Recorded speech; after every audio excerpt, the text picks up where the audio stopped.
तो एपिसोड शुरू करने से पहले मैं आपको बताना चाहता हूँ कि पिछले एपिसोड में मैं एक चीज़ बताना भूल गया था। और वो चीज़ ये है कि 400 साल पहले हमें जिस रोजवाल को दिखाया गया था और अभी का जो रोजवाल है वो दोनों एक ही है। और इस चीज़ के बारे में सुबारू को भी पता चल चुका है और यही वो चीज़ थी जो मैं आपको बताना भूल गया था, जिसके लिए मैं आपसे माफ़ी चाहता हूँ। पर अभी के लिए हम लोग इस वीडियो को स्टार्ट करते हैं। Let's get started.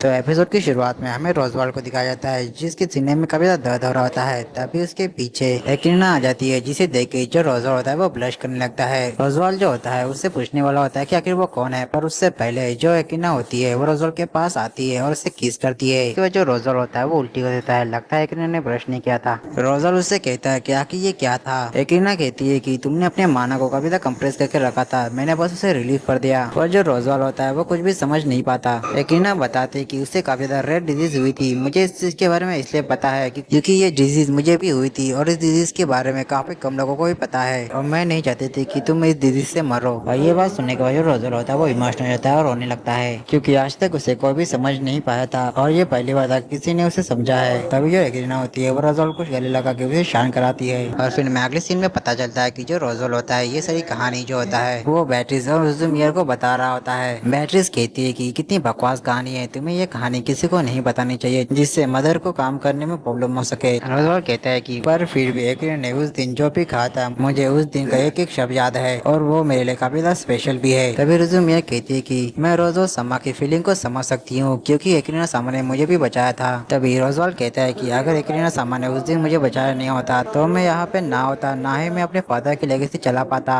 तभी जो बैटरीज होती है वो रोजवाल से कहती है कि बातें बताना बंद करो, तुम्हारे मन में जो है वो तुम कह क्यों नहीं। जिसपे रोजवाल कहता है कि मैं तुम्हें कभी पसंद करता हूँ। बैटरीज जो बात सुनकर जो बैटरीज होती है कभी तो ब्लश करने लगती है और कहती है कि तुमने फिर से बकवास करना शुरू कर दी। तभी वहाँ पे एग्रीना आ जाती है और वो कहती है कि कहीं तुम दोनों के बीच में फाइट होने चली। बैटरीज कहती है कि ऐसा कुछ भी नहीं है, हम कभी तो अच्छे दोस्त है, क्यों है ना रोजवाल। जिस पे एग्रीना कहती है कि तुम दोनों कभी नहीं सुधरोगे। फिर हमारा सीन प्रेजेंट में आता है जहाँ पे रोजवाल कहता है कि लगता है तुम्हें मेरी पूरी स्टोरी पता चल गई है। सुबारू कहता है कि मुझे ये सारी चीजें रुजु सिम्मा ने बताई थी जब उसने ट्रायल में रुजु मियर की बेबीज देखी थी। जिसपे रोजवाल कहता है कि तो उसने तुम्हें उस दिन की बातें भी बताई होंगी जब सेंचुरी बनी थी। उसके बाद हमारा सीन पास में आता है जहाँ पे हमें रुजुमियर और बैटरीज को दिखाया जाता है जो आपस में बातें कर रही होती है। जहाँ पे रुजुमियर कहती है कि लगता है रोजवाल समा आपको टीज करे जिस तरह से आप मुझे टीज करती हो। जिसपे बैटरीज कहती है कि आखिर मैंने तुम्हें टीज कब किया। जिसपे मियर कहती है कि आखिर वो क्या था, जब मैंने एक डोर ओपन किया था उसके सामने काफी सारे डोर ओपन हो गए थे, उस दिन मैं काफी ज्यादा डर गई थी। बैटरीज कहती है कि मैं तो बस तुम्हारे साथ मजाक कर रही थी। तभी पीछे से रोजवाल आता है और वो कहता है कि ना मैं भी वही छोटा सा मजाक तुम्हारे ऊपर करूँ। बैटरीज जो सुन के बैटरीज इमेजिन करने लगती है और वो रोजवाल से कहती है कि तुम ऐसा करने की सोच भी नहीं सकते। तभी रोजवाल कहता है कि एग्रीना समा के बाद मुझे तुम्हारा जरा काफी ज्यादा क्यूट लगता है। बैटरीज कहती है कि तुमने फिर से वही बकवास शुरू कर दी। तभी रोजवाल मियर से कहता है कि अगर बैटरी तुम्हें फिर से परेशान करे तो मुझे बता देना, मैं तुम्हें मदद जरूर करूंगा। जिसमें मियर कहती है कि हाँ मैं जरूर बताऊंगी। जो बात सुन के बैटरीज कहती है कि आखिर तुम किसकी तरफ हो, मेरी तरफ या रोजवाल की तरफ। तभी जो रोजवाल होता है वो रोजो मियर के पास बुक देखता है और उससे कहता है कि माफ करना, मैंने तुम्हें तब डिस्टर्ब किया जब तुम किताबें पढ़ रही थी। मियर कहती है कि कोई बात नहीं, वैसे भी मुझे पढ़ना नहीं आता। तभी बैटरीज कहती है कि किताबें पढ़ने से हमारा दिमाग काफी स्मार्ट होता है और दिल को काफी शांति मिलती है। जिसपे रोजवाल कहता है कि लगता है ये बातें मैंने कहीं भी सुनी है। अरे हाँ, ये बातें तो एग्रीना सामा ने कही थी। जो बात सुन के बैटरी चिढ़ जाती है। तभी रोजवाल बैटरी से कहता है कि क्यों ना तुम मेरे को पढ़ना सिखाओ। जिसपे जो बैटरी होती है वो भाव खाते हुए कहती है कि तुम इतनी रिक्वेस्ट कर रहे हो तो मैं इसे जरूर सिखाऊंगी। जो बात सुन के मियर काफी तक खुश हो जाती है और वो रोजवाल और बैटरीज को थैंक्स कहती है और वही पर रोजवाल और बैटरीज को भी इससे काफी अच्छा लगता है। पर तभी जो बैटरीज होती है उसे कुछ महसूस होता है और वो कहती है कि मदर को मेरी जरूरत है। ऐसा कहकर वो जाने लगती है पर तभी वो रुक जाती है और उनसे कहती है कि मदर तुम दोनों को भी बुला रही है, ये एक असल में एक इमरजेंसी है। वही पर रोजवाल समझ चुका होता है कि वो यहाँ पे आ चुका है। फिर हमें एक पर्सन को दिखाई देता है जिसके अंदर से काफी ज्यादा डार्क ऑरा निकल रहा होता है। फिर मैं अगले सीन में दिखाया जाता है कि जो रोजर होता है वो एक ऐसा कह रहा होता है कि मैं पूरी तरह से श्योर हूँ कि वो वही बंदा है, हमें उसे रोकना चाहिए। जिस पे एक कहते हैं कि हम उसे नहीं रोक सकते। तभी रोजवाल कहता है कि क्यों ना हम उस बैरल का यूज करते हैं जिसके ऊपर हम काफी टाइम से काम कर रहे थे। एग्रीना कहती है कि वो बैरल तैयार है पर हम उसका इस्तेमाल नहीं कर सकते क्योंकि उसके लिए हमारे पास कोई कोर ही नहीं है। रोजवाल कहता है कि क्या मुसीबत है, जब हमें उस बैरल की इतनी जरूरत है तभी हम उसका इस्तेमाल ही नहीं कर पा रहे हैं। तभी जो मेयर होती है वो कहती है कि अगर आपको प्रॉब्लम ना हो तो मैं कोर बनने के लिए तैयार हूँ क्योंकि मेरे पास वो चीज है जो कोर बनाने के लिए चाहिए। एग्रीना कहती है कि क्या तुम्हें इस चीज के बारे में बैटिस ने कहा था। जिसपे मेयर हाँ कहती है। एग्रीना कहती है कि पर क्या ये तुम्हारे लिए ठीक रहेगा। मेयर कहती है कि आपने मेरी बहुत ज्यादा मदद की है तो इस चीज का एहसान उतारने के लिए मैं आपके लिए कुछ भी करूंगी, भले मुझे अपनी जान क्यों नहीं देना पड़े। तभी रोजवाल कहता है कि तो फिर ठीक है, तब तक मैं उसका ध्यान भटकाता हूँ। फिर मैं अगले सीन में दिखाया जाता है कि जो रोजवाल होता है उस बंदे के हाथों काफी ज्यादा पीट रहा होता है। तभी वो पर्सन जिसका नाम हेक्टर होता है वो कहता है कि तुम बस मेरे लिए कीड़े हो जो बस मेरे रास्ते में आ रहा है। तभी रोजवाल कहता है कि तुम डीमन, मैं तुम्हें सेंचुरी को कुछ भी नहीं करने दूंगा। ये बात सुन के हेक्टर को काफी गुस्सा आता है और वो रोजवाल को और भी ज्यादा पीटने लगता है। पर तभी हेक्टर को लगता है कि कोई उसे देख रहा है और वो कहता है कि क्या उस घर से मुझे कोई देख रहा है। ऐसा कह के वो उस तरफ अटैक करने वाला होता है कि उससे पहले ही रोजवाल उसके ऊपर अटैक कर देता है, पर हेक्टर उसे इजीली रोक देता है। पर अब जो हेक्टर होता है उससे इससे काफी ज्यादा गुस्सा आ जाता है और वो रोजवाल के ऊपर अटैक करने वाला होता है कि उससे पहले वहाँ पे एक रहती है और वो कहती है कि तुम यहाँ पे फिर से आ गए।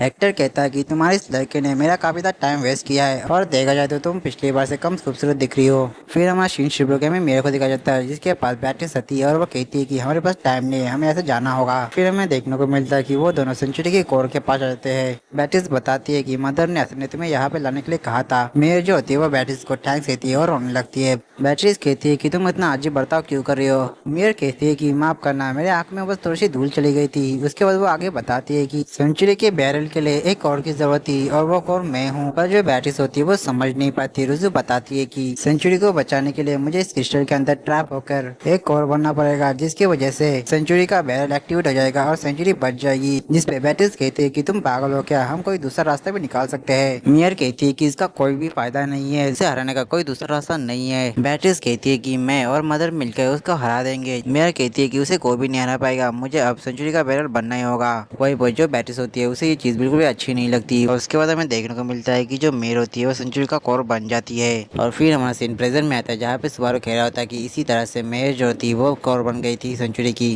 पर तभी रोजवाल कहता है कि ये सब ठीक है, पर मुझे एक बात बताओ, तुम इन सबसे क्या साबित करना चाहते हो। सुबारू कहता है कि मैं बस ये साबित करना चाहता हूँ कि तुम अब हारने वाले हो। रोजवाल कहता है कि बिल्कुल भी नहीं, अभी मैं एडवांटेज में हूँ, भले ही तुम एक नया पैदा लेकर आ गए और इसके अलावा तुमने गारफील्ड को भी अपने साथ कर दिया। फिर वो गारफील्ड से कहता है कि मुझे लगा था कि तुम उसके साथ हो जाओगे। गारफील्ड कहता है कि वो एकदम से ऐसा चेंज नहीं हुआ है, उसने असल में अपने पास को देख लिया है जिसकी वजह से उसे सब कुछ पता चल चुका है और ये सब सुबारू की वजह से हुआ है, इसलिए मैंने फैसला किया है कि अब से मैं सुबारू का साथ दूंगा। तभी जो सुबारू होता है वो रोजवाल से कहता है कि अब उसे हार माननी चाहिए और वो मिशन के ऊपर जो अटैक करने वाला है उसे रोक देना चाहिए। जिस पर रोजवाल साफ मना कर देता है और वो कहता है कि मुझे तुम पे भरोसा नहीं है और मुझे यकीन है कि जो एमिलिया वो कभी भी ट्रायल को पास नहीं कर पाएगी। पर जो सुबारू होता है उसे चिल्लाते हुए कहता है कि ऐसा बिल्कुल भी नहीं होने वाला है, एमिलिया जो है उस ट्रायल को कंप्लीट भी करेगी और सेंचुरी को आजाद भी करेगी। ऐसा करने के बाद जो सुबारू होता है वो गारफील्ड और ऑटो के साथ वहाँ से चला जाता है। उसके बाद हमें एमिलिया को दिखाया जाता है जो कॉन्फिडेंस के साथ सेंचुरी के बाहर आती है, जहाँ पे उसे राम मिलती है। रैम जो होती है वो एमिलिया को वेलकम करती है और उसके साथ ही ये एपिसोड यहीं पे खत्म होता है। तो मिलता है इसके नेक्स्ट एपिसोड के साथ, तब तक के लिए आप सभी को सायोनारा।